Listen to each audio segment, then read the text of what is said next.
I think Commissioner Tate is going to lead us in a prayer, and Commissioner McCoy with the pledge. Please stand. Let us pray. Heavenly Father, we thank you for our great nation, our great state, our great county. God, we ask that you go with us in this meeting. Remind us again, God, it's about the people and not about ourselves. It is in Christ Jesus' name we pray. Amen. I pledge allegiance to the flag of the United States of America and to the republic for which it stands, one nation, under God, indivisible, with liberty and justice for all.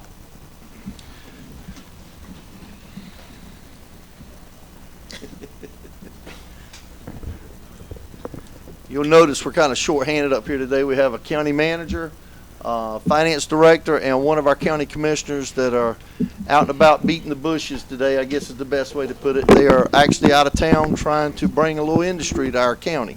So we, good Lord willing, and we're fortunate or lucky, we may have some announcements pretty soon, hopefully, anyhow. So with that being said, I think we need to excuse Mr. Williams for being absent today. Mr. Chairman, I'll be glad to offer a motion to excuse Commissioner Williams. Second. We have a motion and a second to excuse Commissioner Williams. All those in favor? Vote is unanimous. Thank you. Okay. Anything else that you all know we need to take care of before we start on? I'm not aware of anything else. Okay. Okay, well, moving on to item number 1, Commissioner appointment of Register of Deeds. And today we have Bob Muller here with the Pender County Republican Party. Mr. Muller. Thank you, Mr. Chairman. Commissioners, County Attorney, Clerk of the Commissioners. Early last month, we saw the passing of Faye Tichy Prevet, who was our Register of Deeds. Faye's passing not only left a vacancy in our hearts because we lost a good friend in Pender County, but someone who had brought improvement to the Register of Deeds office, who has served well as a servant of Pender County. Statutes of North Carolina, section 161-5 says that when a vacancy occurs in the Registry of Deeds, that the party to whom the incumbent belonged will have the honor of naming the replacement for that person. And since Faye was elected as a Republican, that falls on me as the chairman of the Republican Party for Pender County to do that. We would name the replacement, and then you, the commissioners, would accept that recommendation. The plans of organization for the Republican Party of North Carolina and for Pender County Executive Committee has very specific rules as to what we have to do to make that recommendation. We followed those procedures, and we met on July 27th of last month, and we selected Sharon Willoughby as our recommendation to fill the unexpired term for the Registry of Deeds. Sharon Willoughby is currently the Chief Assistant in the Office of Registry of Deeds for Pender County. Sharon has been working in the Registry of Deeds office for 10 years. She started working in the office of August 2003 as a temporary employee, but quickly became a full-time employee in September of that same year. She has risen in rank in the office since she has been there. In August 2006, she was certified as a deputy. July of 2007, promoted to Assistant 1. February of 2008, promoted to Assistant 2, and is now serving as a Chief Assistant. Sharon successfully completed the University of North Carolina at Chapel Hill Institute of Government, their Basic Register of Deeds School in 2004, and the Advanced Register of Deeds School in 2011. She has attended numerous workshops, seminars, regional state meetings with other Register of Deeds officials throughout North Carolina. Ms. Willoughby is qualified. She knows the job, and she will serve the county well in that position. I therefore ask the Board of County Commissioners to accept Sharon Willoughby to fill the vacancy for the unexpired term for Registry of Deeds in Pender County. Thank you. Thank you, sir. Anyone have any questions or comments they want to make? I just want to say, Mr. Chairman, that I commend the Republican Party for listening to me. That's a joke, Mr. Bob. But, but I also want to say I go on record agreeing 100% with the Republican Party on this issue. I think this is a great a decision they made. Sharon and her family and husband, just two great people, and I think this she has a strong passion to lead in the Register of Deeds office, followed by our outstanding leader, Faye herself. So, Mr. Chairman, you, Chairman Brown, Chairman Muller, you all, the Republican Party, ought to be commended by this decision. Thank you, Mr. Commissioner. Mhm. Thank you, Commissioner Tate. I agree 100% with the Republican Party on this issue. You know that's being that Al, you like that, don't you? you do realize this was recorded, right? Okay. You did just remind me of that, didn't you? With that being said, unless you've got something else, we'll No, go I'm ahead just and here to answer any more questions you may have. okay, we'll go ahead and entertain a motion. I'd like to just agree with Commissioner Tate here. She's well qualified, and I've known her. She's worked for 10 years. She's done the job, and she lives in my district too. Mhm. But I'm not in my district. But anyway, she's well qualified. Okay. I'm ready to make that motion, or if Mr. McCoy wanted to do it since she in your district, either way, doesn't matter. Yeah, I make a motion that we Accept this decision This position. by the Republican Party? And it'd be a pleasure to second that. Okay. All those in favor? The vote is unanimous. Thank you, gentlemen. Thank you. Thank you, Mr. Muller. Are we going to have a swearing in? Yes, sir, I think we are. I think that folks are here today to do just that. We have our clerk of court, Mr. Bob Kilroy. He's going to have the honors. Stand right there and face the music. Does she have any family or anything she wants to bring up? My mother's here. Would you like to bring her up while you're being sworn in? Okay. Right on the other side. Mom, I think we need you up here.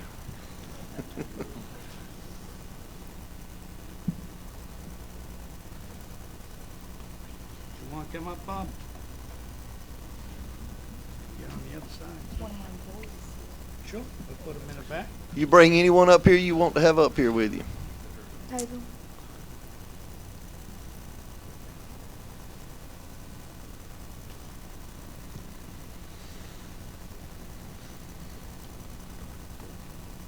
All right. Picture good, Andy? Oh. But you can touch it up.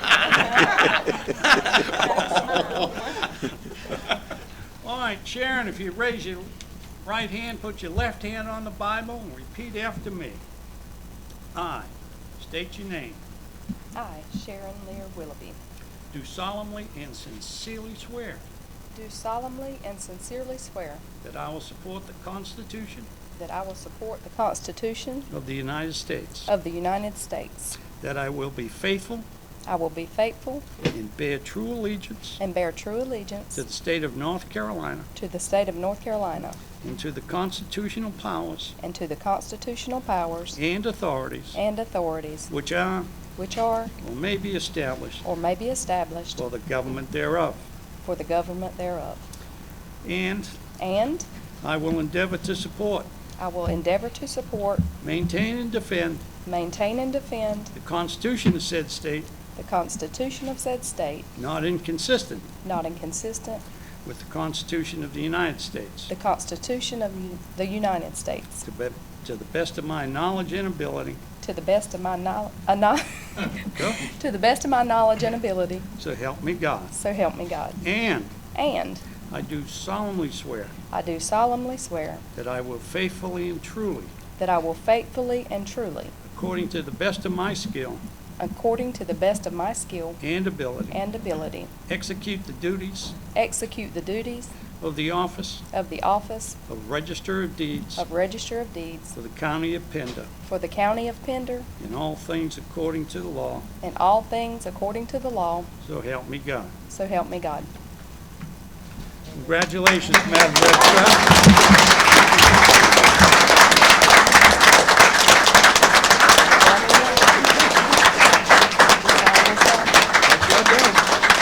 Thank you.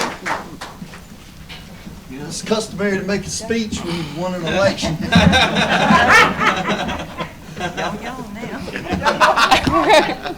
It's up to you. George, thank you. Thank you.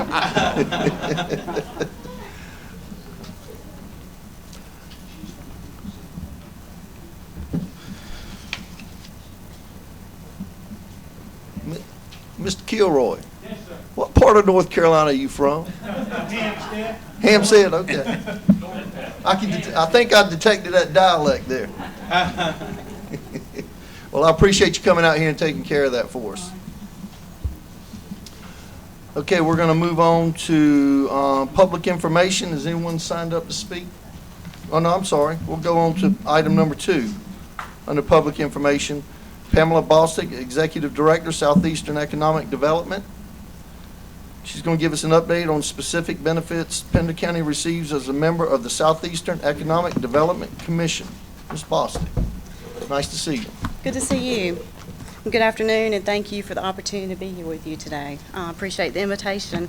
And as you requested, I'm going to briefly update you on the activities and the benefits of the Southeastern Economic Development Commission. We are an economic development district for the U.S. Department of Commerce, Economic Development Administration. We were designated as an EDD by the EDA in December of 1968, and we currently consist of 12 member counties. Pender County is one of the 10 charter member counties, and our primary function of SEDC is to foster and promote economic development through planning, technical assistance, and grant writing to secure grants through EDA to create meaningful employment opportunities for the citizens of our member counties in southeastern North Carolina. The EDA provides yearly funding for our district and therefore defines our scope of work. One requirement is to develop and implement a comprehensive economic development strategy, or CEDS, for our EDA-approved region, which includes Pender County. The CEDS brings together the public and private sector and the creation of an economic roadmap to diversify and strengthen the regional economy. It analyzes the local economy and serves as a guide for establishing the goals and objectives in order to attract private investment and create jobs for the district's residents. The CEDS report maintains the district's and its member counties' eligibility for funding from the EDA. Pender County, as a member of the Southeastern Economic Development Commission, has been and continues to be eligible to receive grant investment monies from the EDA, which is a major source of water and sewer infrastructure grants. The Commission recently completed the CEDS planning process and submitted a 5-year CEDS to the EDA. Pender County will receive a hard copy shortly, along with instructions for which the county can give its compliance to this CEDS document in order to maintain your eligibility to receive EDA funding. Since our inception, SEDC has assisted in securing over $82 million in EDA funding for the district and $3.5 million for Pender County. Most recently, Pender County received a $16,000 grant from EDA for a feasibility study to identify a new viable corridor for rail extension to the Pender Commerce Park.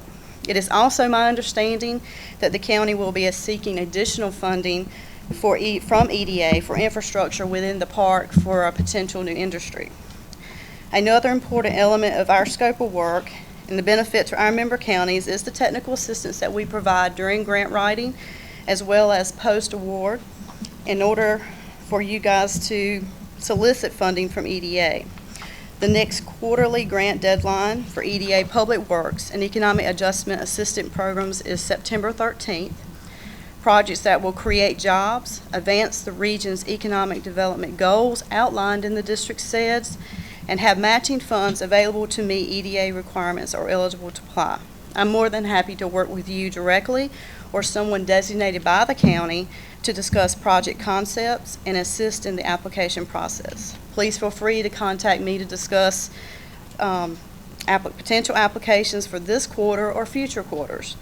Our office is available and ready to assist Pender County to develop competitive and complete applications needed to secure EDA funding. Just to highlight some of the projects funded in the past, Pender County received $1.1 million investment to construct an elevated water storage tank and 2 wells, a $552,000 investment from EDA for sewer for the Interstate 40 US 117 corridor. And as I stated earlier, the planning dollars in the amount of $16,000 for the rail extension. Some other activities that we're currently involved in throughout the district include several business incubator projects. We have 2 planning projects and 3 water and sewer infrastructure projects, of which 2 are projects within neighboring counties of Pender. So your residents will surely benefit from the regional impact of those projects because there are new industries that are coming to those counties as well. Thank you again for your invitation to be here with you. I look forward to continue working with you as we strive to create jobs and private investment in Pender County as well as all of southeastern North Carolina. I'll be glad to take any questions. Do you want to have any questions for Ms. Foster? Ma'am, I serve on your board and hear a lot of updates periodically. You said that we had some regional projects going on, correct? Yes, sir. Where are those, what counties are those in? Sampson and New Hanover. Sampson and New Hanover. Did they leave us and come back at one time? At one time, back in the 70s, they rejoined about 6 years ago. Okay. Who left? One group left and came back, or had they not come back down in that area? Or there was some discussions on that at one time? Nobody's left since I've been with the agency. Was New Hanover contingent at one time? I think that must have been a meeting I was at. There's a lot of discussion about them at that point. I think they had a lot of discussion about economic development related agencies at one time. Sorry? I'm sorry, I was just going to ask a question. When you get through, I want to ask a question. So it was Sampson County, and what was the other county? New Hanover. New Hanover. And their projects total how much? I don't have those figures in front of me because we're still ongoing. When have Pender County last received a project of value of neighboring counties? That you would say to estimate $2 million or above? From EDA? Yeah, this is pass-through money though, correct? It comes directly to the county, but EDA usually caps its investment at about $1 million, so there wouldn't be anything above $2 million. We, the EDA, were able to help fund the community college, correct? Which one was that? We have help with Robinson Community College Workforce Development Center, Richmond Community College Workforce Development Center. I know Cape Fear is looking at some additional sites and to do some things up here in Pender, I've heard. Are there any potential funding to help them with their project? I'm speaking to the Surf City campus right now. If they're looking to create a training facility of some sort for workforce development, then yes, there would be bricks and mortar type funding. And the reason I asked is because I think our former manager, you had some discussions on that. Yes, we have. Okay. And where are we at on that now? We're still in discussion as far as the college making a decision on where they're going to go and getting the plans to us. We have to have engineering reports prior to. Yeah, they have the land identified and the proposed building in the site. But I think that was 2+ years ago. Rick was discussing that, and I'm just wondering, have a decision been made yet? We have not. They have not come back to us as far as with any plans or engineering reports. I'm just want to respectfully ask if there's any consideration we can give to that center, just like Robinson received their dollars for their community college. We're running out of space over at Early College with space. Anything we can do to help Pender County. Absolutely. I always say, I like for us to make sure we do it. That's right. Share. Yeah, and we don't actually make the decision on the funding, but we will be glad to assist them in trying to seek those fundings from EDA. And we've had those discussions, but what I'm saying, I want to make sure that Pender's on the list. Because Right. the Surf City campus is going to provide us a lot of opportunity, as well as the one here in Burgaw. Well, if you have a good contact that you can get to me, that I can reach out to them and see what the status is of that project, and if it's something EDA can participate in, I'll be glad to reach out to them. Well, I knew Rick had reached out to you. Okay. That's my comment, Mr. Brown. Okay, so you're just a pass-through organization? Yes, we help maintain your eligibility for EDA funding, and we assist you with writing the grants, making sure that they're complete, and that then we seek those funds through EDA, through the federal government. We don't actually grant the dollars. We just assist you in obtaining them. Okay, so like, for instance, you mentioned the rail grant Mm-hmm. for the industrial park. Right, Now, that was something that Wilmington Business Development, or WBD, worked with you all on? exactly. Yeah, Mr. Benton and I worked very closely on that project, and I actually submitted it on behalf of the county. So if we go to the U.S. Department of Commerce for anything, usually it's passed through Southeastern? It's passed through us if you don't work directly with us for the grant writing. Yes. We have to sign off on it. It has to be consistent with our SEDS document, and we So have for- to write a letter on behalf of our So for Pender organization. County to get it, it has to go, you have to sign off on it? Yes, sir. But it don't have to be written by your It organization. does not have to be written by my organization, but that is one service that we do provide. We either work with the consultant or your grant writer. Some counties have their own grant writers on staff. We work with them to get them through the technical assistance, to make sure we review the narratives, we make sure the applications are complete, we make sure all the EDA lingo is in there, so that when it goes to Atlanta, you're competing against 7 other states as well as the entire North Carolina, and we want to make sure it gets funded for this region. So what do we pay for that service? I believe it's $5,222. Annually? Annually. Okay. And those monies are used for anything that we do to provide technical assistance, as well as continue to update that SEDS document on an annual basis. The 3.5 million you mentioned, is that a combination of things? Yes, sir. And how much time was involved in that 3.5 million? Did that span 1 year, or? No, sir. It probably it spans several years. Yeah. Several, more than a couple? Mhm. Okay. All right. And you said it's a 12-member, 12 member. county? 12 county. Okay. It encompasses all of southeastern North Carolina. Okay. Well, I'm glad you were able to come in today, because there were a lot of questions I had about your organization. I didn't really know as much about it as I needed to know about it. Mhm. Yes, sir. That's what I'm Does here. anyone I'll be else have glad any? to. I'm sorry. I was just gonna say, I'll be glad to provide any information that we can. How many municipal governments from Pender County that's a part of our organization? They're I not know act. other counties or municipals are part. How many in our county? Well, only the member counties, the government counties are actually the members. It enables your municipalities to be eligible for EDA funding, but they are not a member of our organization. They do not pay memberships dues to us. Robinson, one of your board members, he represents the city of Dunn, is that right? Or is he appointed by Sampson He County? is appointed by Harnett County, but he is a City of Dunn council member. We have to have one elected official from each county, and that they chose to appoint a city councilman versus a county commissioner. Thank you. Mhm. Anyone else have any questions? Thank you, Ms. Boston. Thank you. Appreciate it. Thank you for having me. Thank you. Good service. Okay. Item number 3. We have Ms. Lofton, Chairperson, Maple Hill Steering Committee, on the discussion of Maple Hill Small Area Plan. Oh, you don't look like Mrs. Lofton. Good. Good afternoon, Chairman and fellow members of the board. Ms. Lofton was not able to make it here. There were some logistical issues.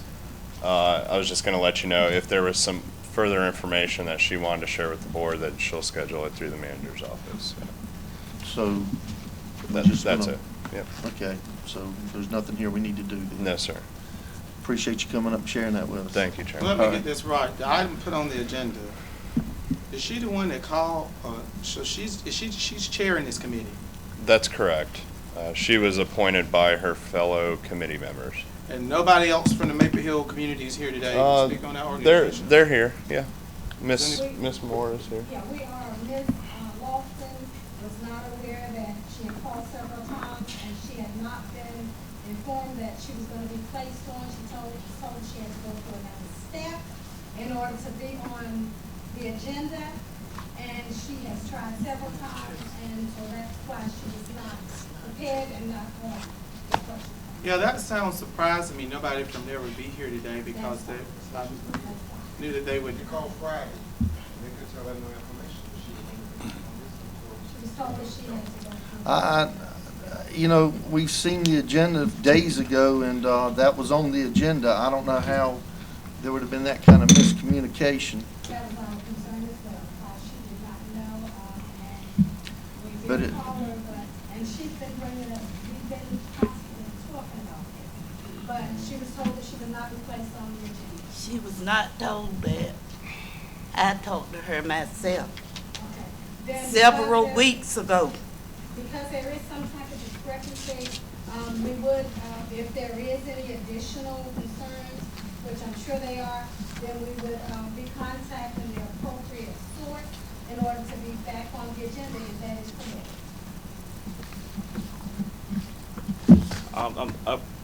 Hopefully we can just put her on the next meeting, because I'm not gonna be up here arguing about it. That's a human error, miscommunication, whatever it may be.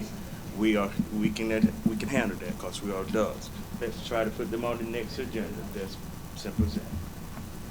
Thank you. Thank you. Glenda, thanks for clearing that up for us, though. I appreciate it. Kyle, appreciate it. Thank you, Chairman. Next item, number 4, Sheriff Carson Smith.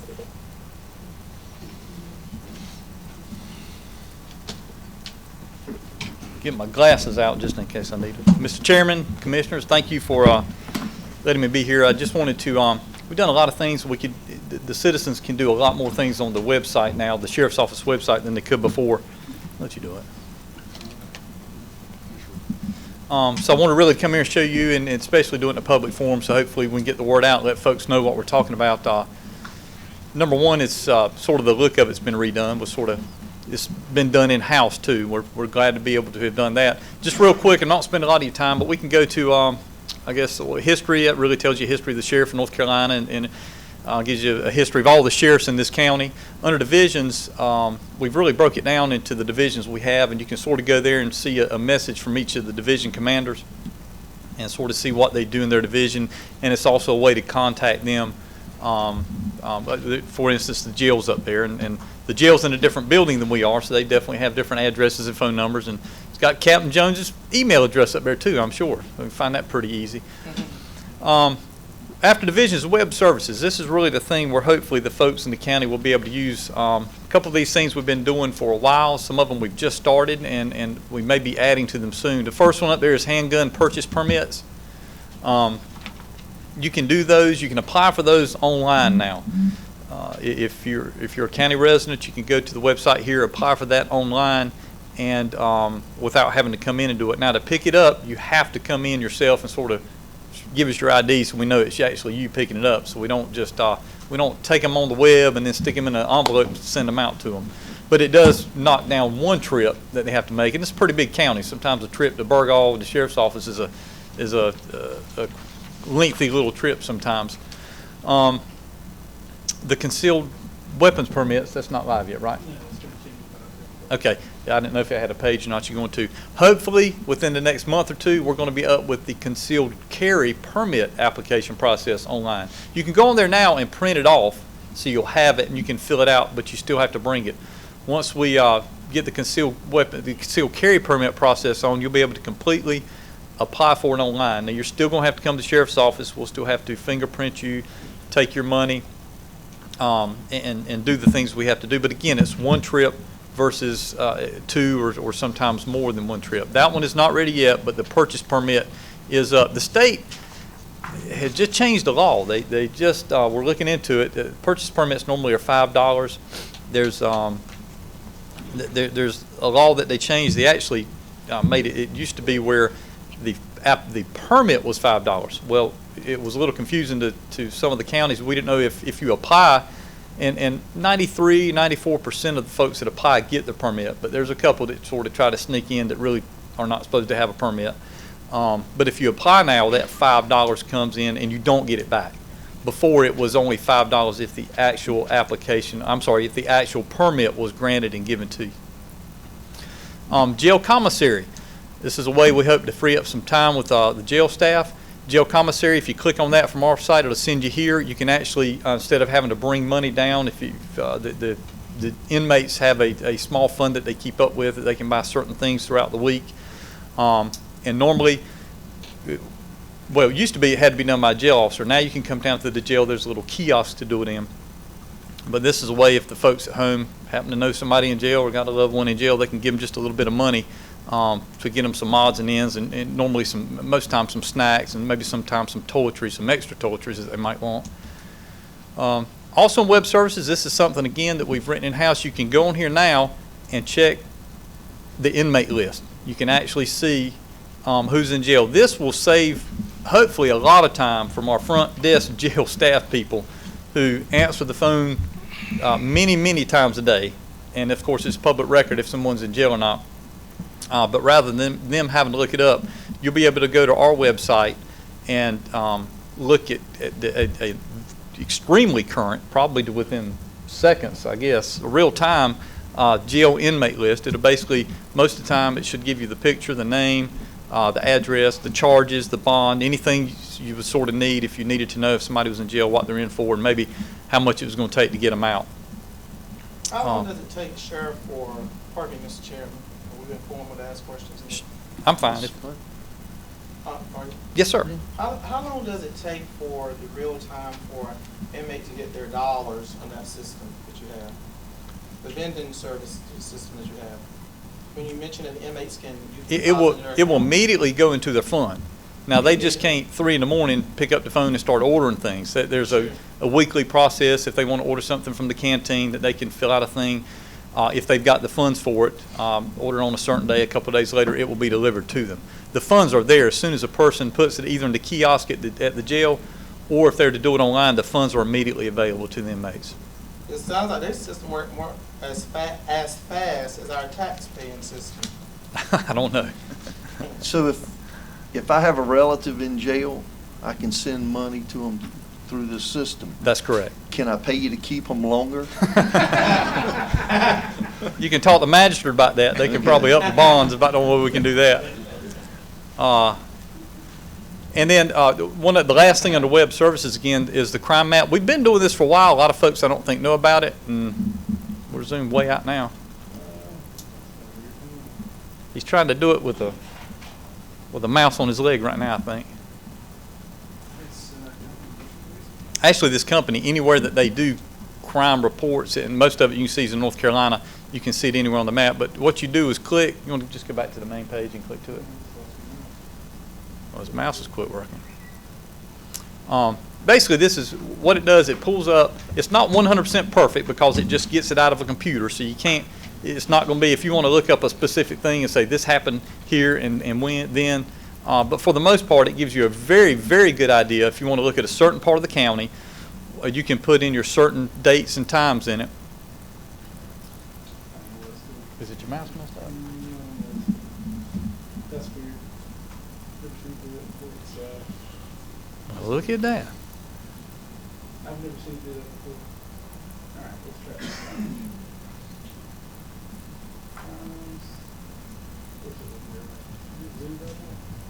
I think it's your mouse that's got it messed up. Anyway, works on my computer. Worked perfect for the past year. This is a third party does this. So this, when you click out of our website, it'll send you to here. You can put, it defaults to the past 2 weeks. So when it pops up, you'll see 2 weeks worth of calls. That's what it will look like there. You can barely see the county outline, but you see, you got a green dot, might have an 8, a 10, a 2 on it or something. That means there's several in that area. So when you zoom in, it'll break them out a little bit more. It gives you the road name and the block number. We're not giving out exact addresses. All of it is public record, but it basically tells you what happened, and it gives you an incident report just in case you need to do some further looking up on it. He zoomed in a little bit there, and then you can see some of the badges. And this is really anything we do reports on. Click over one in badges and see what it is. Yeah, that may just be a call for service. Not exactly sure what it is. But again, it's sort of, if you want to sort of see what's happening in your neighborhood or another neighborhood of the county, it's a great way to do it. It defaults to the past 2 weeks, but you can change it to any time period you want. I guess back to 2009, I guess, when the CAD changed. And one other thing that's pretty interesting that it does that not a lot of people know is you can go put your address in and say, if a crime gets reported within 500 feet to 5 miles from my house, send me an email, let me know. and it will automatically just kind of update you as you go. So it lets people kind of keep an eye on what's going on in their neighborhoods. And this is not real time. This is not as soon as, a lot of times calls come into the 911 center, they may end up being something completely different. This is actually after a report has been put into the system. So if you see an ambulance, or I'm sorry, if you see a deputy sheriff car going by the road and he's pulled in a house downtown, you can't go in here and see what's going on. You have to sort of wait until the report gets in. Back to the website.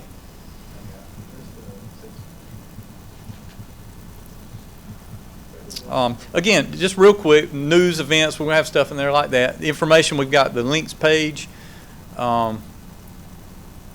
That's obviously just links we may use a lot, and if you're looking at a sheriff's website, who you may also be looking for. Other information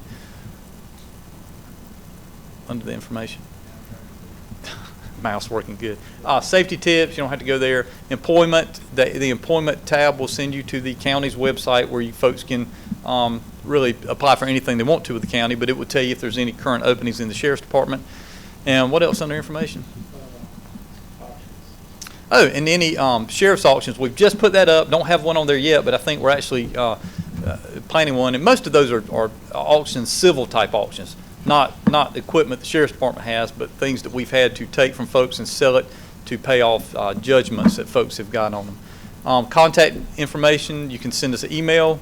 It's got a map at the bottom, of course, stuff you sort of all know about. And then the very last thing, I'll close it up, that I want to sort of brings anything, most everything we just talked about. If you just go to that and say, I want to apply for a handgun purchase permit, or I want to apply for a job, I want to contact the sheriff's office. Anyway, it's just a really quick way of sort of going to it. But the big things are the pistol purchase permit online. Very soon, hopefully, if it goes well, the concealed carry permit application, permitting information will be online. You're able to look up folks in the jail. You're able to give money to the inmate account. And again, just another way to get up with the folks that run each of our divisions in the sheriff's office. Mr. Chairman, that's really all I had. I think, again, some of this stuff we've been doing, but I think it looks, I'm sort of proud of what they did. I think it looks really good, and hopefully it's going to be able to help the folks in the county sort of find some things they may need and to help them out. Looks good. Do most other counties have this same system? So some of it, I'd say maybe you look at maybe half of them, they might have some type of crime map. There are some that are just getting into the online pistol purchase permit stuff. A lot of that stuff is relatively new, that part of it, that we actually started a couple months ago to be sure it was going to work okay, especially before we started getting into the concealed carry permit application process to put it online. We wanted the pistol permit sort of be the guinea pig to be sure we were going to be able to do it, that our office staff, the way we're set up in the office, that we can handle it, because it's a whole different bear for them to be really working it over the computer, working applications over the computer versus folks just walking in and handing them a piece of paper. So you're on the cutting edge technology. A couple of things we try to stay there, but I'm sure a county or two does more than we do, but there's certainly counties that don't do this. Did you learn that last week at the Sheriff Association? I heard you were represented very well. Yeah, the annual meeting of the Sheriff's Association was in Wilmington last week. It's our annual meeting is our big meeting. It's going to be in Wilmington again next year, so I don't have to go stay in a motel. I can sort of stay at home when it's in Wilmington. It was at the Convention Center in Wilmington, which turned out to be very nice. I think it'll be easier if they ever build a motel beside that place. Everybody know our sheriff didn't spend money to go there and go. That was what I was saying, Sheriff. I actually went down there that night, that Tuesday night event, and to look at the facility for something. And I didn't know I was walking in a room and see 100 sheriffs. I had to look around for you. You should go down there when you're sometimes called sheriff, and you're walking down the hall and somebody says sheriff, and you got 70 people turning their head. That was the first thing I had to get used to going to those conferences. But that was a good conference, and we do absolutely learn about things like this. A big vendor area at these conferences. What do you say? You were nervous about being there? I did. I was sheriff officer. He actually drove there. I think he was nervous pulling in. I was. It was a drive. On the backside. Well, Sheriff, that's a nice face to put on things. I commend you for what you all have done there. It's it puts a friendly face on the sheriff's department. Yeah, it does. You know, it's real good. We actually, we had somebody, she is in the back. So this is LaShawna Burns. We brought her on specifically to do this. She's worked with us part-time since, I don't know, April, May. And she's really the sort of the, where the rubber meets the road behind this. She's done a great job with a little bit of direction from us. She's really carried this thing out pretty good. Now she's going to start working on our internal websites, trying to get them all. We have a lot of disparate databases. We have a lot of data in a lot of places that sometimes it's hard to put our hands on. So she's going to start working on pulling all that stuff together and putting it in one place and making it more efficient. So Did a good job. done a good job. Is She did. I doing just that happened to countywide, all the websites? Is she? I'm sorry. I think your department website is a good example for all of our departments that don't have websites or either looking at updating their website. I just trying to log on as you were doing that. I think that's very, very useful. Is she going to do something similar to that to other departments' websites? I'm not sure. We brought her on part-time. She did a tremendous job. I just happened to see her back there. That's why I wanted to actually have her stand up and say hey to you, because I'm glad she came today. That's wonderful. Yeah, looks good. Wonderful. Very good. Thank you. Thank you.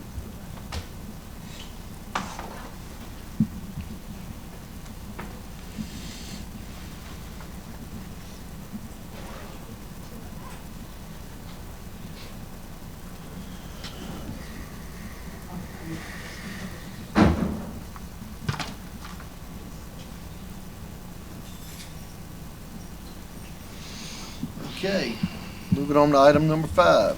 And I see Kyle Brewer's at the mic now. Once again, This is a DOT. yes, sir. I just wanted to take this time to introduce our DOT officials who are here this afternoon to update the board on the US 17 bypass and the progress that they've made and some of the design changes that they will be presenting in a public forum August 15th. But this is a good opportunity to get the board in front of the DOT officials. Ms. Kim Gillespie with DOT will discuss with you some updates. Okay, Thank you. thank you.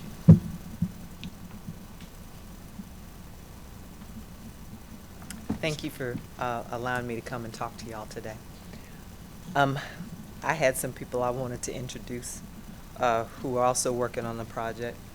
Jay McInnes, who is the NCDOT project engineer. Gary Lovering, who is the NCDOT roadway design project engineer. And Jackson Provost, who is NCDOT division construction engineer. Okay, I was trying to make sure everybody was there. Okay. You see the map there before you. That is, that's actually a highlight of the project that I'm talking about today, which is R3300, TIP project R3300. And if you go on our NCDOT .gov website, you'll find out more information about it. But basically, that project, we're proposing to construct the Hampstead bypass as a freeway on new location. And you're probably quite familiar with the project, but just as some little tidbits about it. Right-of-way acquisition will begin in 2017, and construction will begin in 2013. I'm sorry, 2023. Sorry about that. We just recently,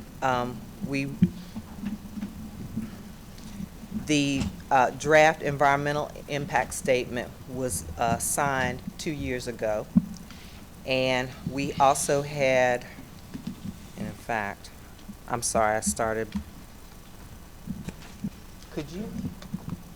I wanted you to pass that and give that information to them, please. Sorry.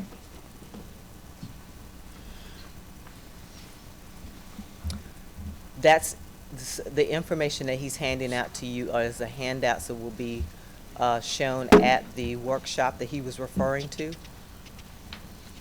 And this corridor was chosen on May of last year. And we have had, of course, a number of workshops and hearings. And a design public meeting was held for a part of the project, a part of this project before U 4751 back in August of last year. And when we, and as Kyle said earlier, a citizens informational workshop will be held next Thursday, and we're going to basically, it'll be set up as an open house, and public can come in. There'll be NCDOT representatives there, and people can come in and just ask questions as they want to. Okay, if you don't mind me taking a moment, because I want the folks in the media, because we're going to try to get the word out as much as we can. This is going to be next Thursday, August 15th. Yes. Is it at Topsail High School? Yes, it is at Topsail High School. And what's the time? From 4 to 7 p.m. 4 to 7. I just wanted to get that out there for folks. 4 to 7 o'clock, Topsail High School, and it'll be next Thursday, Yes. August 15th. Yes. Okay, thank you, ma'am. No problem. And the most recent thing that we're working on is a supplemental draft environmental impact statement. That should be completed in the fall. And that will be placed on our website, on the project's website for public review. Okay. Now, the updates that have occurred on this project, and you're looking at this map here that shows an interchange that we're proposing to place south. I'm not sure how you move this. Thank you. Thank you. Okay. No. Oh, okay. That's the. Got it. You can't. We don't have capabilities in The page. Oh, you don't? Okay. Okay. All right. Well, anyway. Now I'm gonna try not to poke anybody's eyes out as I'm pointing this. The schools are actually located north of this location here. Yes. Thank you. If somebody could move it for me. Thank you. I appreciate that. Okay. The schools are located here. And when we were first looking at this, we had an interchange that was located here. We thought that that would work. We took that information to the public, and the challenge with that one interchange being located south of the schools was that it was not going to give access to existing US 17 north of the schools, and the public had a problem with that. So we went back and decided, okay, we're going to put a interchange north of the schools, trying to make sure that it wasn't going to impact the schools at all, or this red cockaded woodpecker foraging habitat. And we were able to fit an interchange in this location, but it was the only interchange located there. And when we looked at that and went back and looked at, did traffic analysis on them, we found out that the traffic was going to back up onto the bypass. There's a signal that's, I think, right about here. Right in front of the school. Yeah, right in front of the schools. Thank you. And we found out that signal was not going to work properly with just this one interchange here. So we even looked at adding a third lane in each direction to help with the traffic there. But we found out that that signal still was not working at an adequate level of service. There was still congestion going on there, basically. So we were like, okay, now we still got to go back. We did a value engineering study. We did a number of things, a value engineering study, a number of traffic analysis. And when we looked at everything, we thought, well, We've got one here north. What if we add an additional interchange here? And we found out that when we had both of these interchanges located here, the traffic would not back up onto the bypass. And this signal would operate at an acceptable level of service. So we're going, and it also gives access to US 17 North where the public had asked, which is what the public had asked for at a previous public hearing. Also, but if we only had one interchange here and didn't have this one, there would be a 5-mile distance between interchanges, which means that it would be 5 miles before someone could get to existing 17. So. That's the one they commonly refer to as the Midtown interchange. I think so. That's NC 210. Yeah, right there, the one in the center there. The one to the left, yes. there. Oh, okay. That's the one they're considering, or they're calling the Midtown interchange? That's the one that was shown at the quarter here. That's Okay. Okay, now with that information, are there any, do you have any questions? If you are in Hempstead, can you travel, continue on the northbound without getting back on that freeway? I see that it's a curve. You go down. You saying you have, right, here? Go for the north, right there. So you cannot continue northbound on 17, right? Yeah, yes, you can. Because it's a turnoff. You have to turn up, You're gonna have to get back on the bypass. and then go back there. So therefore, you cannot continue on that 17. I thought that was the loop for the folks going south. I was Okay, under wait a the minute. impression that the folks traveling north, it'd be a straight-through drive for them. That's not correct? No, that's a turnoff. Mm-mm. No, so they would have to make a left. So they're gonna have to make a left and come around Mm-hmm, and merge with it. like here. Okay. The existing 17 would north of that interchange would just be access for the subdivision. Through that study, what you all was doing, with DOT, is it gonna affect the back roads, if anybody familiar with it, like Sloop Point, Loop going on Country Club? I think they can still get to where they need to go. Will that traffic increase on the back road?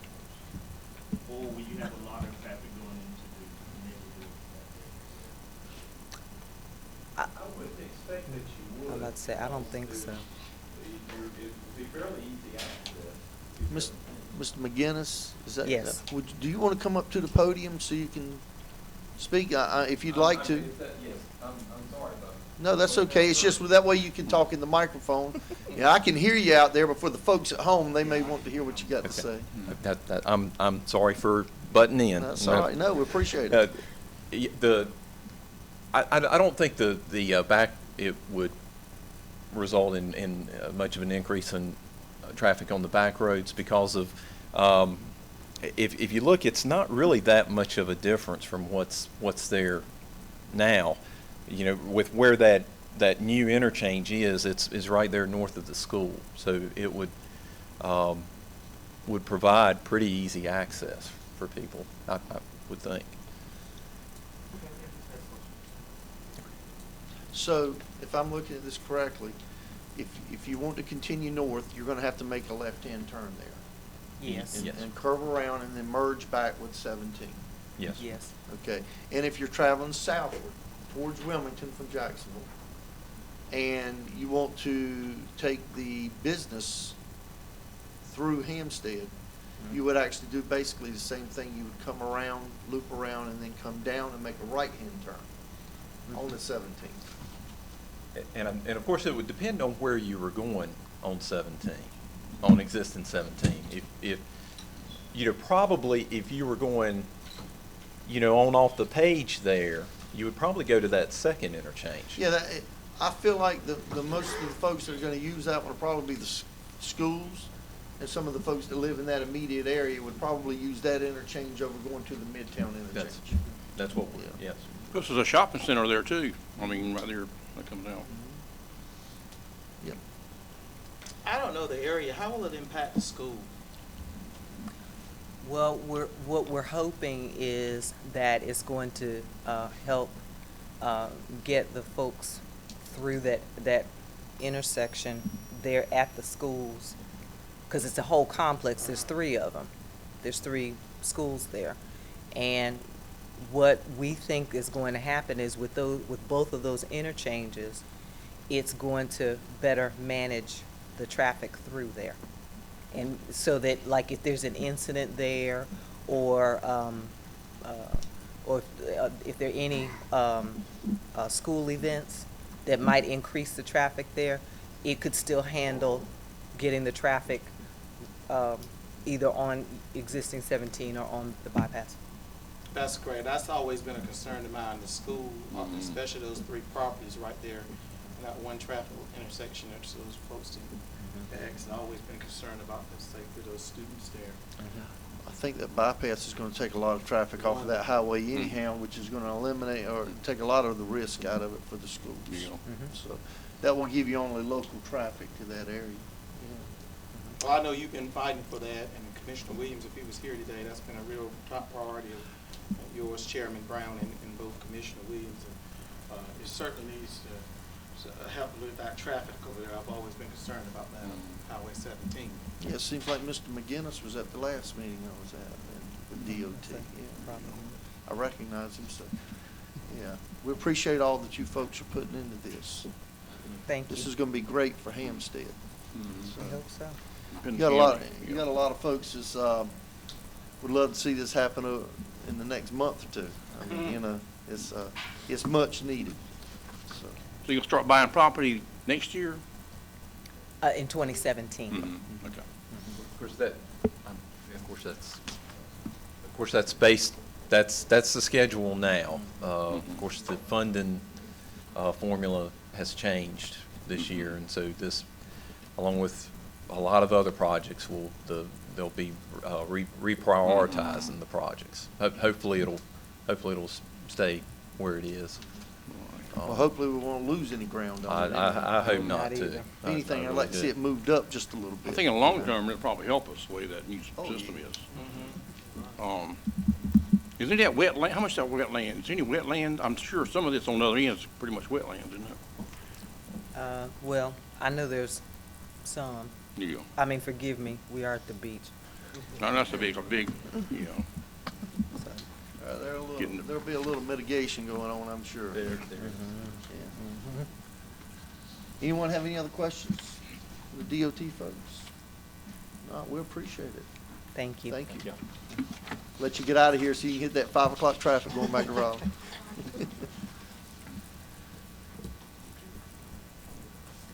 Kyle, was there anything you wanted to add? No, sir, Mr. Chairman. Okay, all right. Thank you. Okay, we're at the time for public comment. If anyone, do we have any sign-ups? Yes, sir, Mr. Chairman, we have 3. Okay. Gary Haddock. Mr. Haddock, come on up to the podium. If you would, just state your name and address for the record once you get up here. Excuse me, speaking publicly is not my strong point, but I was informed by the Pender County Sheriff's Department to come have a voice in my issues with animal control. I've been a citizen in Pender County for 21 years. I live on Hunter Court in Rocky Point, close to Hampstead, just inside the Pender County line.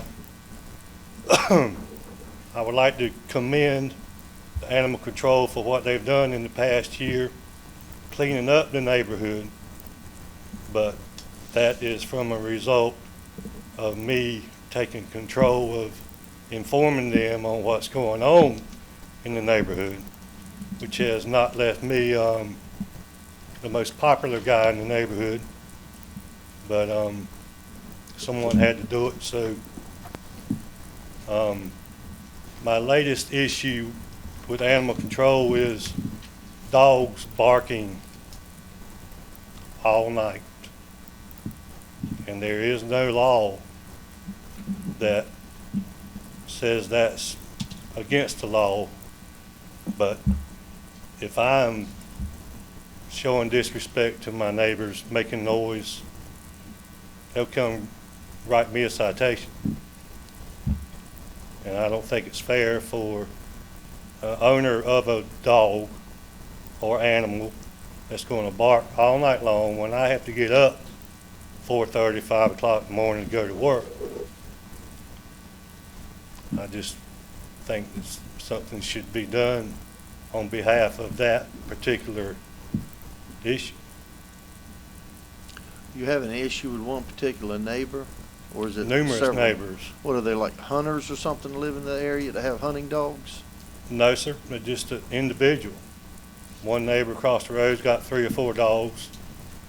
The neighbor next door to him had 6 to 8 dogs with no concern about why they're barking or who they're disturbing when they're barking. Can I ask a question here? Sure. I have 2 pets myself, TJ and Bentley, who just like children to me. Yes, sir. You know, even at 1 o'clock at night, sometime if traffic go by, we live near a highway, they'll bark.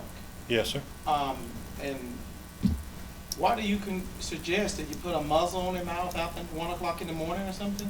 I want to know what is your suggestion. I don't know I think at some point an owner should be held responsible for disturbing the peace, as if I would, if I was playing a stereo wide open to the point that I was keeping my neighbors awake, then I'll get a citation. If the neighbors call and say they can't sleep because I'm playing music. Well, my question is, I'm speaking to governance. Yes, sir. How would you govern that process? What would be your suggestion to make sure compliance here? I certainly wouldn't put a muzzle over my animal. I would not put a muzzle on my animal either. I had a dog for 15 years, but I would not allow him to bark all night. If he barked, I was up finding out what he was barking about, and I kept him in the house at night to prevent him from disturbing anybody that might be trying to sleep. I don't know what the answer is. I just know I can't sleep at night because my neighbor's dogs are barking all night. Well, that's a valid concern you bring up, but my question was, what is your solution? Are you making a recommendation to us today? No, sir. I don't know what to recommend as far as how to address the situation. I'm just bringing up the fact that I can't sleep at night because my neighbors are disrespectful about. I can understand the dogs barking at whatever might come around, wildlife, another vehicle, but just continuously barking for hours at a time, nonstop. Is your neighbors right across the road from you or right beside you? I got them behind me, in front of me. Mm-hmm. And one of you guys got 8 dogs? He doesn't anymore because he finally got rid of all but 2. And to go back to what Commissioner Tate was saying, this is not the first time someone's come in and talked about a barking dog, and this is a hard issue because no one really has any suggestions. Just how far can we go into the private life of folks when it comes to their animals? Mm-hmm. Right. You know, and that's been a very tough area for us to even talk about going to, and I don't know there would be any support on the board to do that. But like him, I would have probably asked you the same thing. Do you have a suggestion? Because we're open to suggestions here. Well, they should be, I think an individual should be responsible for their dog disturbing their neighbors in whatever way it might be, biting them, keeping them awake. If I keep my neighbors awake from my negligence, then they'll take action against me, will they not? Well, I mean, if you're violating the noise ordinance, yeah. That's exactly right. And I consider a yard full of dogs barking the noise ordinance. You said you were asked by who to come here today? Pender County Sheriff because I called them on my neighbor for keeping me awake. And they said, They informed me that there was not a law for a dog barking. It don't matter how long he's barking, how many dogs are barking. Dogs barking in general, there is not a law against it.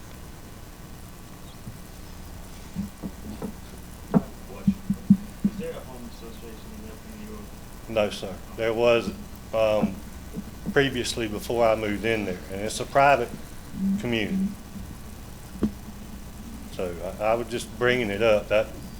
This is the only other solution I was recommended because I called the sheriff and they told me there was no law against it, there's nothing they could do about it. Animal control has more or less said the same thing. Did Animal Control have a suggestion? No, sir. I'm not trying to be smart here. I'm I just understand. because I'm going to tell you something. I've had to sit through a barking dog before, and it was somebody else's dog. It is an annoying thing, and it will keep you awake.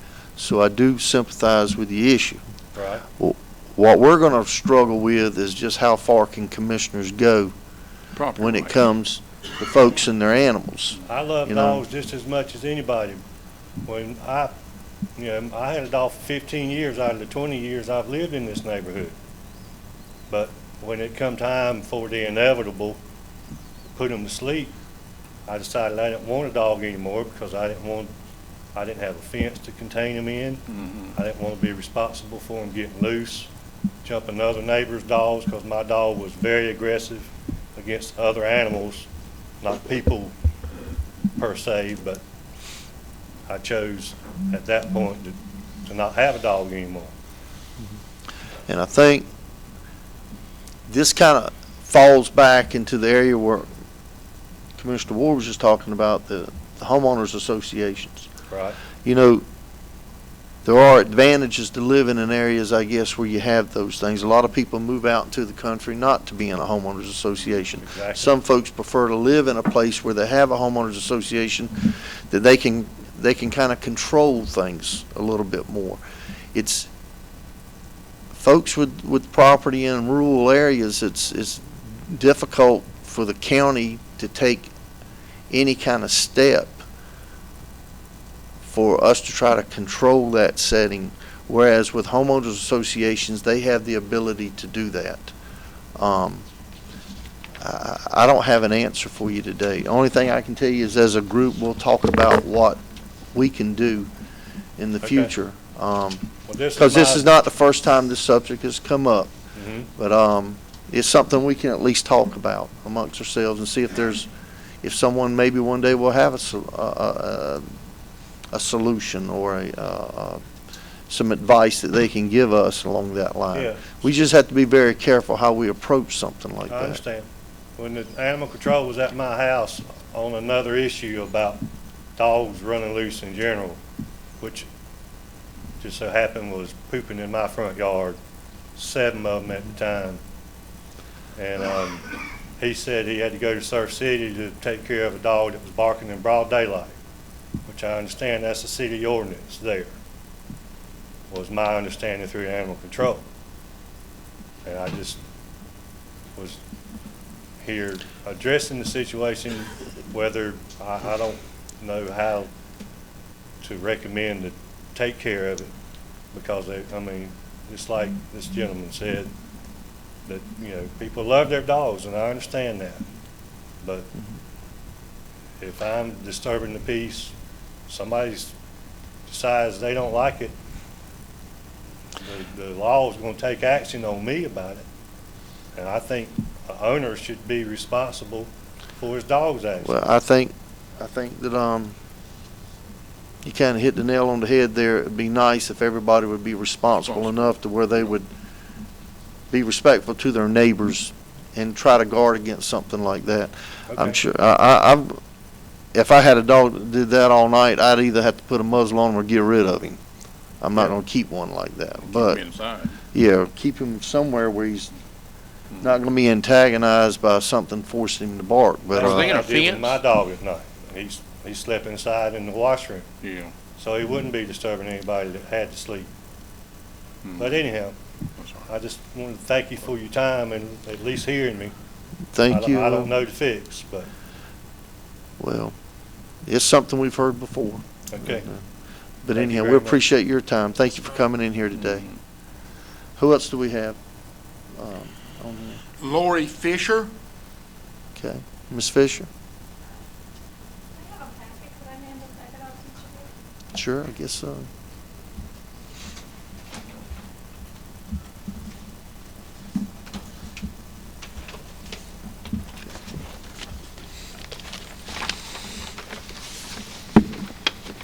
My name's Lori Fisher. My address is 708 South Anderson Boulevard in Topsail Beach. I'm here today to talk about, I've owned the Quarter Moon Bookstore in Topsail Beach for 18 years. I'm here today to address you because on April 17th, I was issued an on-premises malt beverage permit, of which I'd applied for to complement the on-premises wine permit I received last year. On July 17th, I received a phone call from Sally Blackman at the ABC Commission stating that she'd made a mistake in issuing the on-premises malt beverage permit. I was ineligible due to a law on the Pender County books that she was unaware of.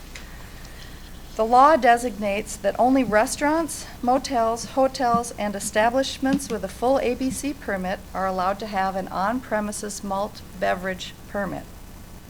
I would like to suggest an additional option so that I may reinstate my on-premises malt beverage permit. I would like you to consider adding businesses that already have an on-premises wine permit to the list of eligible businesses. I've included in your information packets photographs of my business and a letter of support from our local police chief, Sam Gervasi. Chief Gervasi refers to the town of Topsail Beach's ordinances regarding alcohol consumption. An example we have experienced at the Quarter Moon, which is entirely legal in the town of Topsail Beach.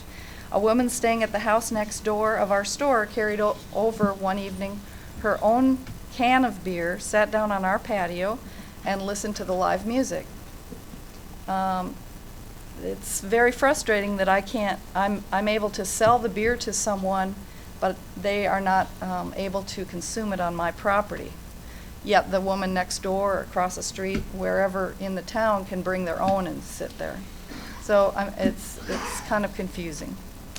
The Quarter Moon's evolved over the years from just a bookstore to include gifts, stationery, women's clothing, coffees, smoothies, baked goods, sandwiches, and wine. I've worked very hard to create a respectable business that people enjoy visiting and look forward to returning year after year. My vision for the Quarter Moon is a dignified establishment that people can come and enjoy a glass of fine wine or one of our variety of ales, beers, or lagers while shopping or listening to the live music we offer. I've invested a great deal in inventory and advertising to promote the wine and beer. And since we are a seasonal business, having the permit pulled in the middle of season has been very difficult financially. I feel very fortunate to have survived the past several years in the financial crisis that we've all experienced. And hopefully, with your consideration of my suggestion, I can continue on for many more. I appreciate your time. Do you have any questions? You're saying that the ABC permitting, it falls in the hand of that the town itself has no authority in this? No, we spoke with the ABC Commission, and their suggestion was that we could sell a bottle of beer. They could leave my premises, open it, put it in a brown bag, and return to my property. Okay. Kyle, did you want to say something? Jack of all trades this afternoon, I guess. Yeah. Hi, Hi. how are you? I received an email from Commissioner Williams regarding this. Had looked into it and spoke with Dennis, our elections director. Oh, okay. And it's my understanding that the laws are put on the books through voter referendum. So if this was an option that the Board of Commissioners would want to pursue, it would have to be through the avenue of a vote of the people of Pender County. So what you would be doing is making an allowance for something other than a restaurant? Essentially, and I apologize, I forgot your name. I'm Lori. Lori. What Ms. Fisher was saying is that you have to have either a restaurant with a full menu and a number of certain seats. And then there was another stipulation, it's just is amiss at this point. But what could not be allowed is the sale of essentially malt beverage outside of a restaurant, really. Or somebody that had a full ABC license. Full ABC permit. That's correct. But But I they do could have- have a wine permit? Yes. You can have a wine permit, which I. And they can drink it there. And they can drink it there.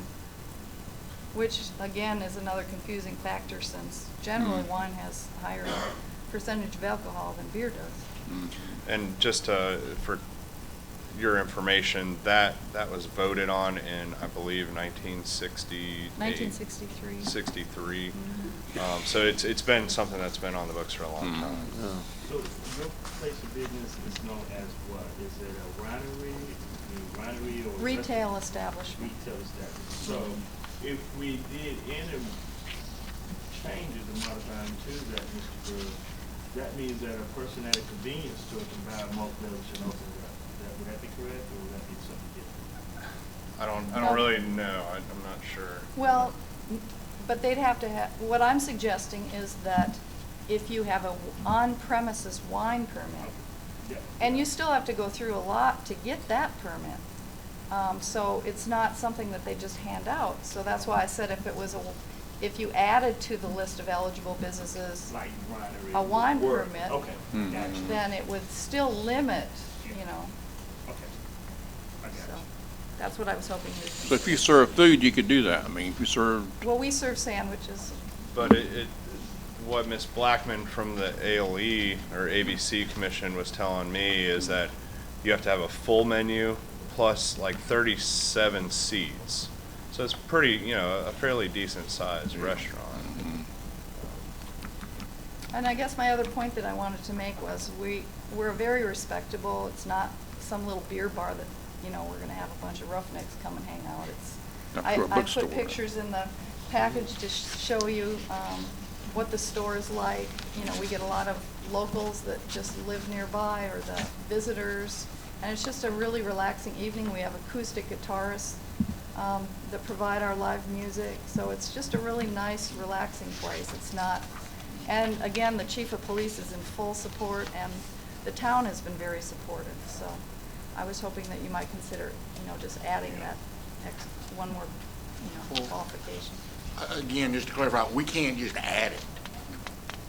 It would have to be we'd have to put it to the vote referendum, because the voters passed our current law, and we don't have the authority, the board does not have the authority to change what they passed. I'm not saying we should do that, man. I just want you to understand it.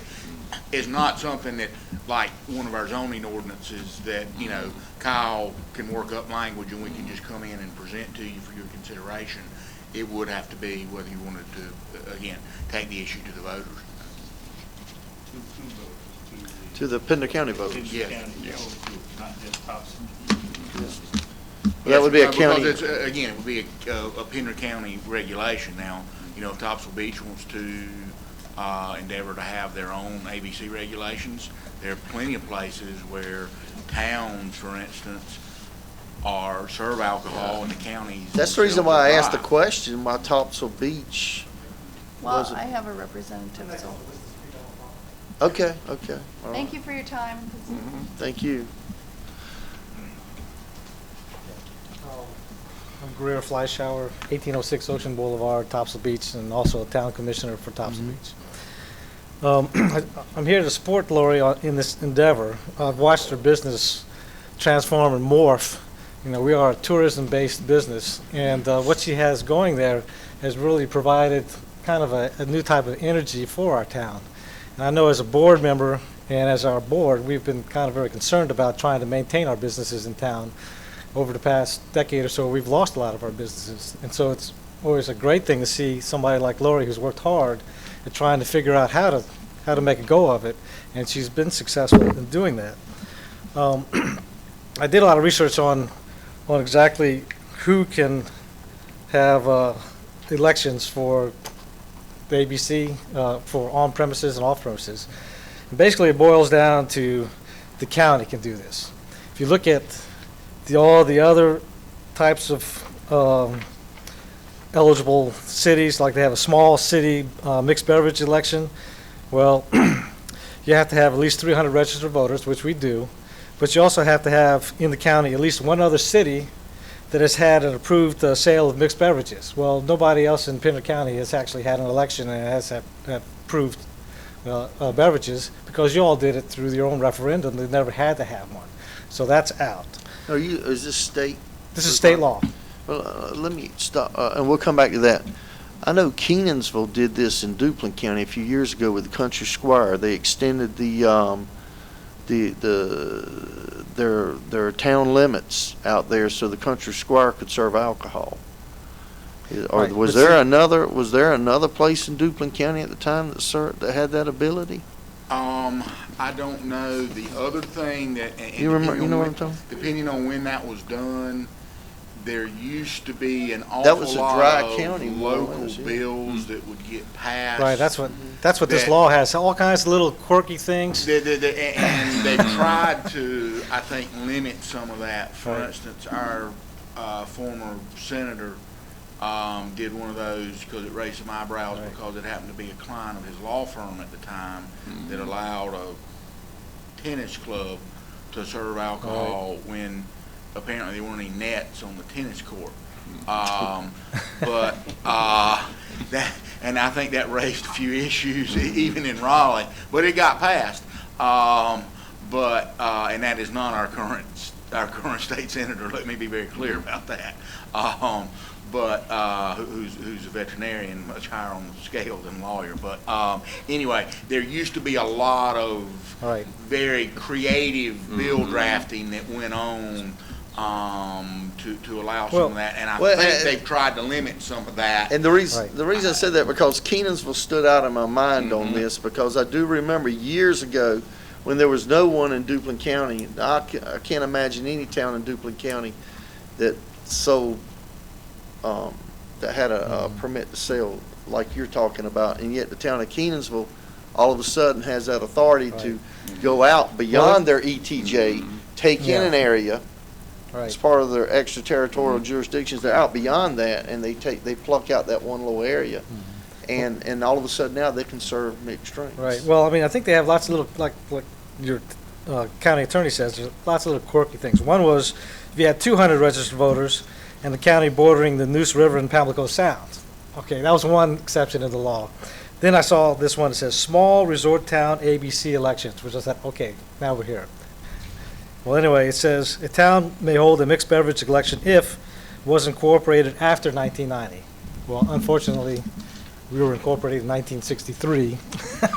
So, I mean, all these little games have been played over the years as far as... So that's the state legislature. That's state legislature. So my point is that our only option is to ask the county to consider changing how the ABC laws are written. And I looked up online, and you got all this information. You can look at all the different counties, and every county surrounding Pender County allows exactly what Ms. Fisher wants to do, except our county, right? And it's kind of odd, I think, too, to think that here she has an establishment that can sell wine, on premise, that actually has a higher alcohol content than typical beer does. So it's just kind of, why one versus the other? And I think what's happening... Is that something that Pender County itself allows, or is that something the state allows? No, you actually, I must have had an election here, because you can have unfortified wine at a retail business. That's what hers is. You can have fortified wine at a retail business. They can apply for a permit and get that. And you can have mixed beverages for, bar and things like that, and they can do everything. The only thing that has a restriction, they call it a Class A type of business, is for beer. And you only hotels, motels, and what's the other one? Restaurants can sell beer by the drink. But everybody else who has a wine permit or mixed drink, they can sell the beer on premise. And so I think what's happened when it first started back 50 years ago, it was a different time and era, that wine wasn't all that popular. Wine has become much more popular, and those laws were created after the fact. And it's kind of like this little piece of law has just got sat there for 50 years, and nobody's really Well, thought about it. And So- 50 years ago, our wine was clearing in a mason jar. Well, That- yeah, but you didn't pay tax on that either, did you? But anyway, what we'd like to do is maybe, you guys think about it, consider it, kind of look at the rest of the counties surrounding us. They allow this, ours doesn't, and consider putting it on the ballot. Now, and I think you can do that if you want to do it at this election in November. You have enough time to consider that. The only other route that I can think of is like what your county attorney says, is that for the town of Topsail Beach to petition the state to try to carve out some issue where town of Topsail Beach can hold its own little election and do that. But that'll take, another year or so to do. And, if we go that route, if that's what the board here says that's our best option, then we'd like, you all to support that effort if we have to go that route. So, Okay. anyway. Yeah, I just want to say that, what she's doing right now, what she did, because I was so excited when she could have a beer, because my wife likes to drink wine, I like beer. So we could sit down underneath the canopy there and enjoy the live music that they have. It's just relaxing. But when she told me she couldn't do that anymore, I was really disappointed. And it's just kind of like mind-boggling. You can do wine, but you can't do beer. Well, I'm a big supporter of small business, so, anything we can help them to do, this is like a, Well, I think if you put it on the ballot, they have actually, in the state law, you have you have 4 choices when you're talking about malt drinks on what you can vote for. And you can't change the referendum. It's exactly what it says. It says to permit on-premises and off-premises sale of malt beverages, either for or against it. And I would think that in this time and day and age, it would pass handily in Pender County. Well, I think Topsail Beach brings in a lot of money to this county. Anything we ought to do to try to support it.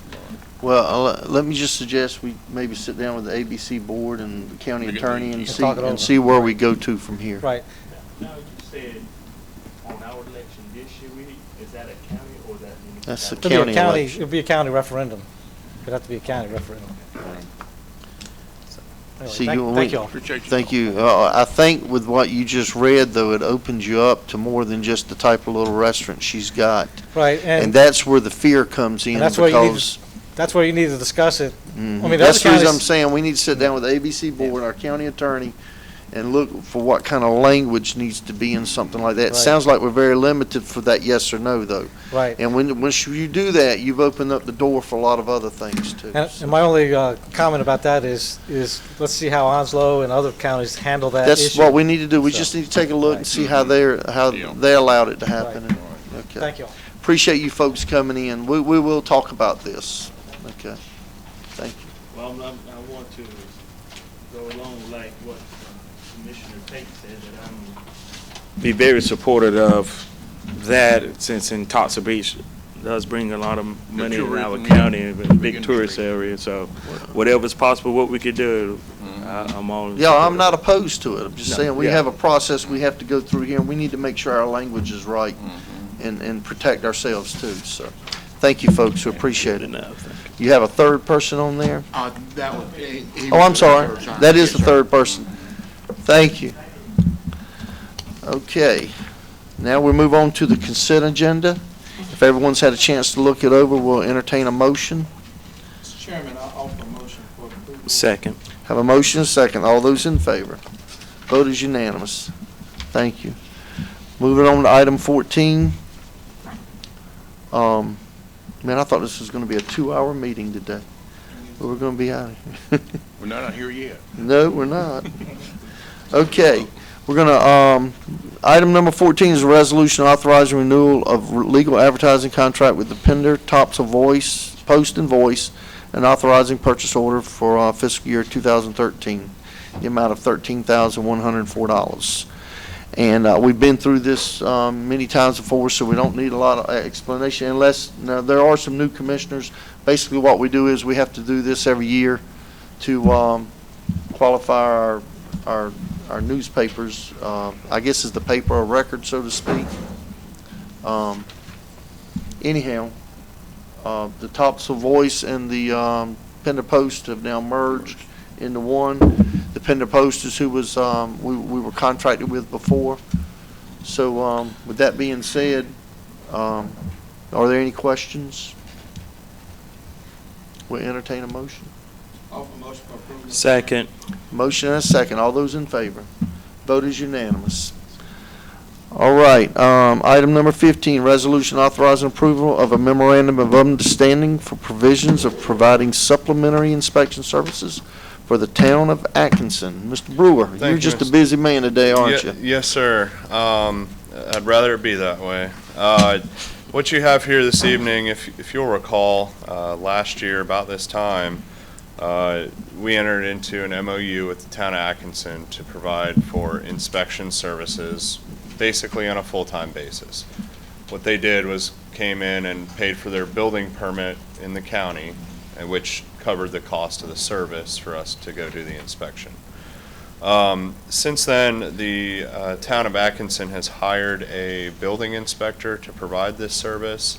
However, their building inspector that they hired does not have his full credentials in a lot of the, well, there's certain levels that you get with the building, plumbing, mechanical, and electrical. So if they get a certain project in the town, he would not be able to perform the inspections. So what this MOU does is allows for the county to provide those inspection services in which they would reimburse us on a senior building inspector pay scale, which would include benefits as well as the current IRS rate to drive out there to go do the inspection. Supplementary. That's correct. And also, they would request that the county provide inspections shall their inspector not be available. So this is really the gist of the MOU that was presented to myself. We have not been performing inspections out there since July 1 because they essentially terminated it. And we've been through this before and with others, so. Yes. Do you have any feelings on this you want to share with us? Not at this point. You know, as you all know and can see, we're currently we're busy. Our inspectors are busy, so I would respectfully let the town of Atkinson know that, you know, the county is priority number one, and if we can't get to an inspection, then you know, we'll have to respectfully tell them that, you know, we can't provide the service. So just want to keep that in mind, because you know, I'd rather not do the inspection in Atkinson than have to ask you guys to hire somebody to keep up with our current workload, because we are still operating on, you know, recession. We'll handle this as long as we can, and when it becomes an issue that we have to prioritize, the county comes first. Yes, sir, Mr. Chairman. Okay. And just to let you know, we currently do this with the town of Topsail Beach. Right. And we're under the same agreement, except we do all of their inspections. But they understand that the county does take top priority. Mr. Chairman, it's written in that it's subject to the resources, and again, we want the board to understand going in that I think that it needs to be with Kyle's discretion on, you know, managing his personnel, and on, you know, if he doesn't think it's appropriate at the time, that he'll just tell the town of Atkinson that when it comes in. But we just want to let you know that in it going into it, so you know that this doesn't mean we become their inspections department if it causes a problem for the county, that we're not doing that. I mean, you know, we got to take care of our permitting first. Yeah, we'll help them as much as we can. Are you okay with the legal language in the memorandum of understanding? Yes, sir. Okay. With that being said, we'll entertain a motion. Make a motion. Second. Have a motion and a second to approve this item. All those in favor? Vote is unanimous. Thank you, Chairman. Thank you, Kyle. Item number 16, resolution authorizing approval of Health Department fee schedule for fiscal year 2013 and 14. Ms. Moser. Hello. I don't think I have anything controversial. Every year, especially according to accreditation, we have to get our fees approved of by the Board of Health and then bring it to commissioners for final approval.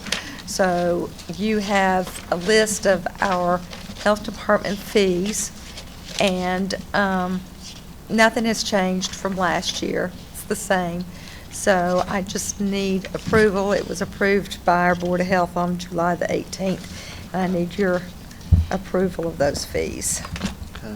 Anyone have any questions or concerns? With that being said, we'll entertain a motion. I'll make a motion, we accept that. Second. Have a motion and a second. All those in favor? Vote is unanimous. Then Okay.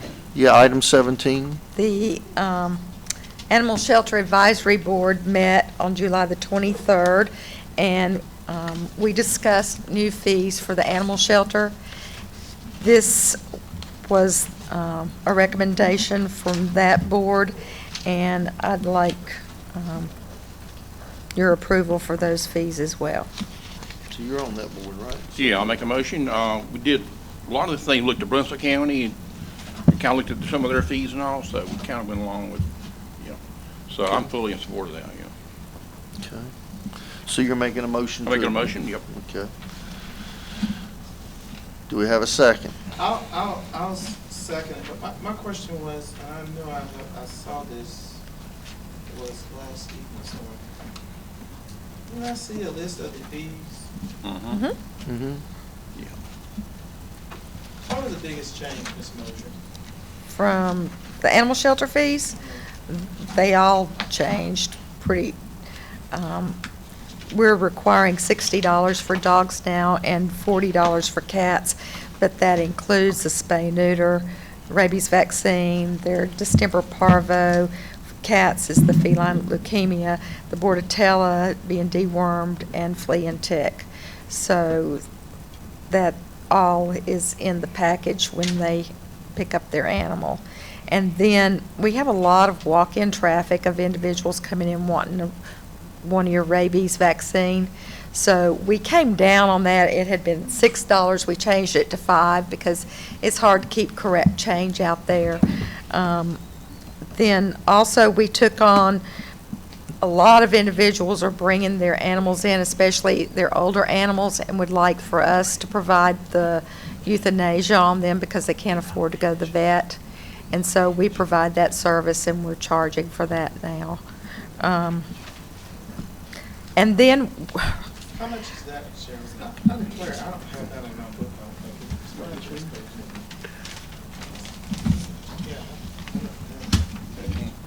yeah. Okay, I see it now. and then right now, we're holding 4 or 5 dogs since June for court cases, and I'd like to charge $10 a day. I believe Brunswick does that too, don't they, Mr. McCoy? Yeah. For individuals, if we have to quarantine or hold animals, that we charge $10 a day to take care of these animals. And I have no clue when these court cases are going to be resolved.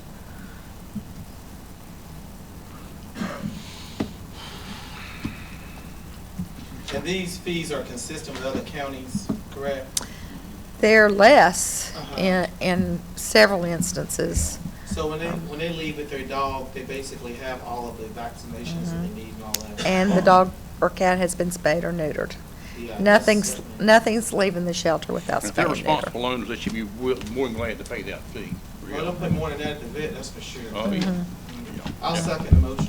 Got it. Well, go ahead. Second, I'm good with it. I just had a question after. We can go ahead. Go ahead. I mean, go ahead through the, I just want a question. Okay. We have a motion and a second to approve. All in favor? All in favor? The vote is unanimous. When Thank you. they don't pay for their fees, how are we gonna handle that? When they don't pay, They say like the redemption fee or something. then they have to surrender the animal to Okay. us. We go pick them up. Okay. We probably already we have it them, on so, hand. okay. Yes. Okay. Thank you. Thank you, ma'am. And we did, thanks to Stephanie. I think we had a good article in the newspaper yesterday about all the improvements that we've made at the shelter, so that was nice to have. 3 ticks doesn't make a infestation, but other than that, it was good to have that publicity. Thank you. Some of the same people's been emailing us constantly, these same people. And, yeah. The,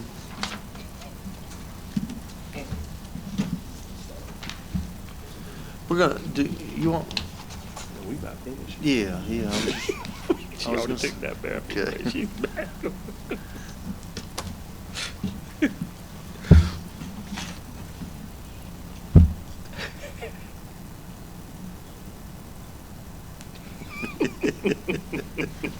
I'm embarrassed. Don't be. I was getting ready to take a little break, but since you're back, does anyone need to take a break for just a minute? You want to go ahead and We finish go with ahead. these? Okay. We're going to move on to appointments. Resolution appointing commissioner as a voting delegate for the Pender County 2013 NCACC Annual Conference. And I know Commissioner, I need to appoint somebody. Yeah. I'm Mickey now. okay. Forgive me, I didn't have time to do my hair darker, but okay.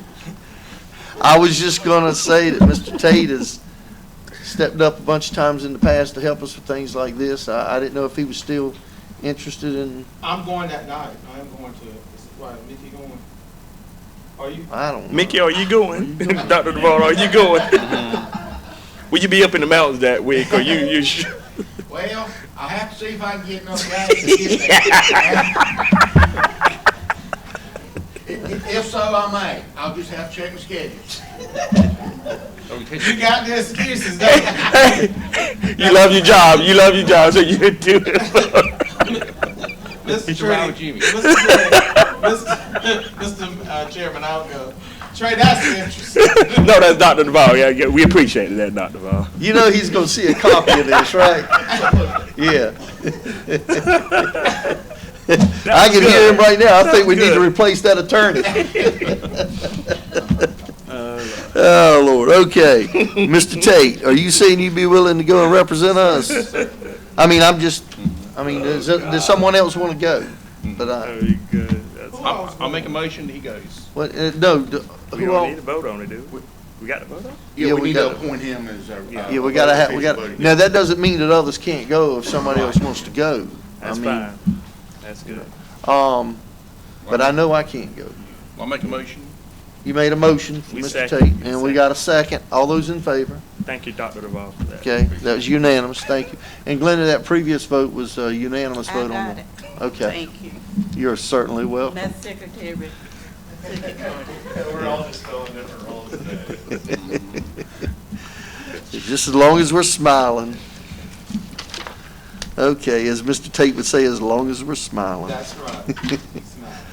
Okay. Now, Bill, I'd like to see your impression on the attorney. You filling his spot while he do that. Well, I think, what was it the attorney said earlier? When he said a veterinarian is much higher in the scheme of things than an attorney. Yeah, I caught that. Yeah.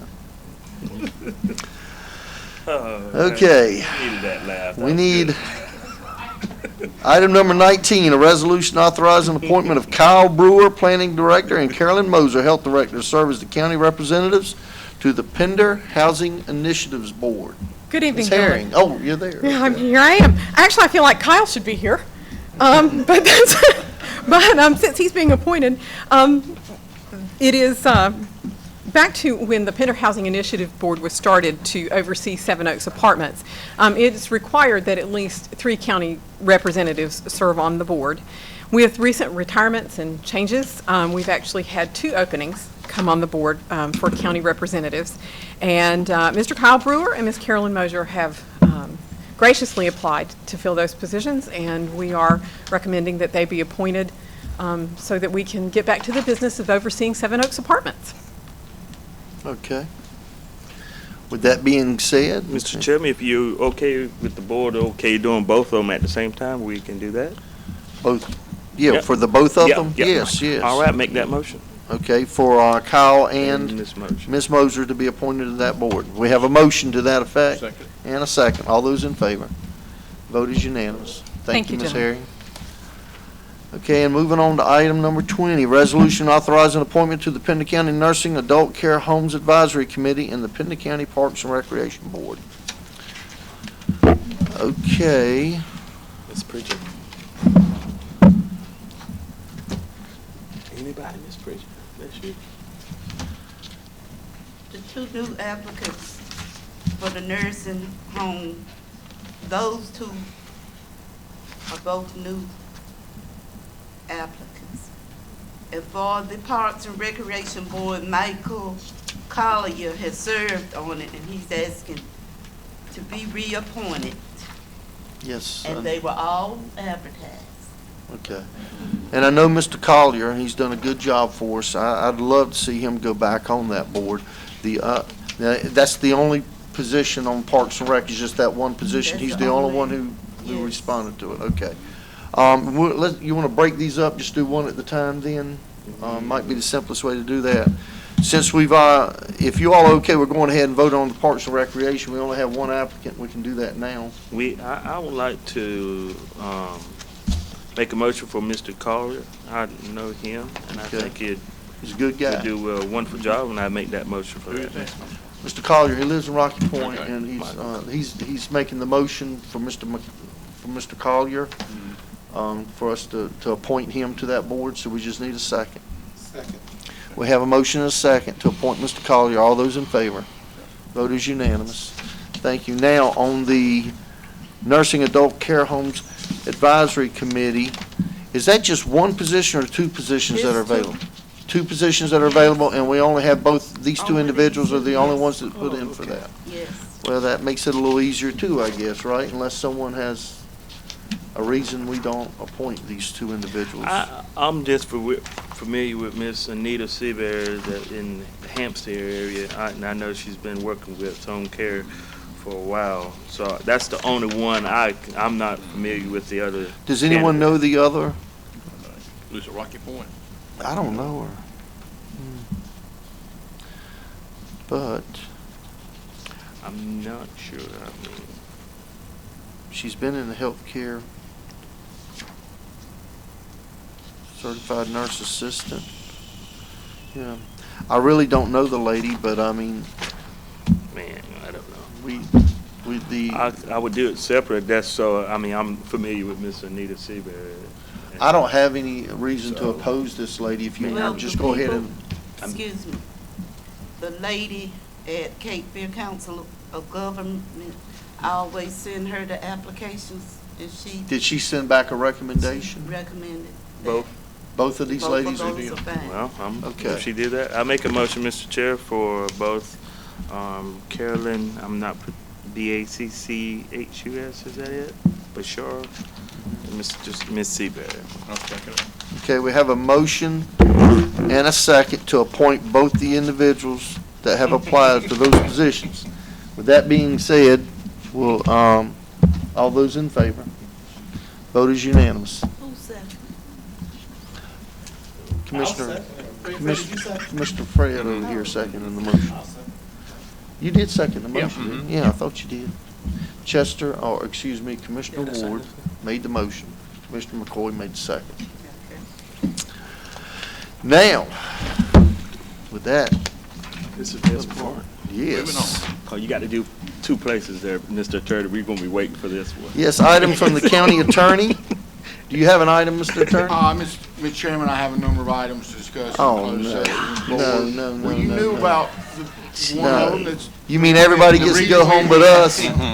Everybody gets to go. I will be quick. The board may be long. No, you have never been quick at anything. You have never explained anything quick in your life. Okay, go ahead, I'm sorry. Well, I can't. Now, county, Mr. Chairman, the American Legion has made an offer, passed it on to the board. yeah, I saw the letter that they had sent to us. Yeah. In all seriousness, I don't know if the board wants to do anything or wait for Mr. Williams to get back on any sort of. Actually, That'd be good to I work think all it'd be, three of them. but I gotta tell you, I actually, called and inquired the other day. We have an opportunity out with that property at, I'm just throwing this out there for everybody to consider. When we renovate the old Topsa High School, there's some outbuildings there. It may be that there is something there that we can come up with that can help these folks out. These are a good group of people. And, you know, you can't say right now what we can or what we can't do, but it may be that I know the sheriff's department, we were talking about using one of those outbuildings for the sheriff's department. There is another block building in the back, is there not? There is. Okay, and I'm thinking that maybe, I mean, depending on what we do with that building, it may be that we can allow them to use that building for something of that nature. I don't know. We'll have to talk about it. And the other thing I was going to say on this is, I think there's a misapprehension. We're not acquiring the properties at this point. The merged Pender EMS is. No, I'm talking about. I know you're talking about the top of the school, but they made reference to on the. Oh, yeah, on the old building. Yeah, and that's just it. We don't know what's going to happen with that So station just yet. And as a matter, I'm going to be meeting with Woody tomorrow to go over working on the. I was actually talking about an alternative to that. Yeah, no, but and I'll let him know this, and we'll get some response. Where is that property? It's kind of down behind the fire department. You talking about the EMS? Is that what you're talking about, the EMS building? Yeah. Yeah. I mean, what you're talking about right here, this property. He's talking, what they did was they wanted to be able to lease the property for what, $1 a year or something like that, I think it was. But I'm saying with the merger going on and with all of that going on, I'm not sure I can speak on their behalf on something of that nature, because it doesn't belong to Pender County. Right. It belongs to Pender EMS and Fire. But I was just trying to come up with an alternative in the event that doesn't pan out. Right. Because I don't know what they're going to do with that building just yet. And I was thinking, since we're renovating the old Topsa School, there may be something out there on that property, one of those two buildings that we may be able to work something out in the future with. So I know they're needing somewhere to go now because they're no longer in the Hampstead Community Building. So I don't know that we can help them with that right now, not with what they're requesting. That's just my opinion. And maybe Mr. Williams has got a suggestion on something. And I would say that it might be worthwhile to bring this back up at the next meeting when Mr. Williams is back, everybody's here. And I will mention it to Woody and see what their plans are for that building. Figure that out. All right. Is that the only thing that the manager has got? Other than his GPS got him lost in the Holland Tunnel last night. No. He said Did to it? me, 'cause I'd sent him a text, because it's a long way from here, Chairman. Oh, I know. Especially when you take a Well, did he side make trip it through the okay? Southern Mines. He made it, but he said he didn't get into about 1:45 this morning. So. They had to meet this morning, right? Well, no, they didn't, no, I mean, David and Butch won't get there till after. No. I mean, weren't they supposed to be there today to start? It's not today? No. It's tomorrow? Tomorrow. Okay. No, he went up because of the medical issue. Okay. All right, with that being said, we'll entertain a motion to go. Oh, well, I'm sorry. Mr. Commissioner, do you have something you want to say? Mr. Chairman. Commissioner? I just like to mention about the animal shelter. I'm a big supporter of the animal shelter, you know that. I guess I got a little bit thin skin, but I thought a few of the things in the article yesterday were not really, I know she's taking the article information from people, but it really wasn't quite the facts. But I do appreciate, most of it was positive, and I appreciate it, Stephanie, what you put in the paper. But definitely we are going in the right direction with that animal shelter. It's not, no animal shelter is ever perfect, but we are going in the right direction, and Carolyn and the advisory board, everybody is working together, and so I feel strongly about the animal shelter and what's happening, and so I just want to say I'm proud of Carolyn and everything she's done, and everybody's working, and our new director's coming on board pretty soon. I mean, you know.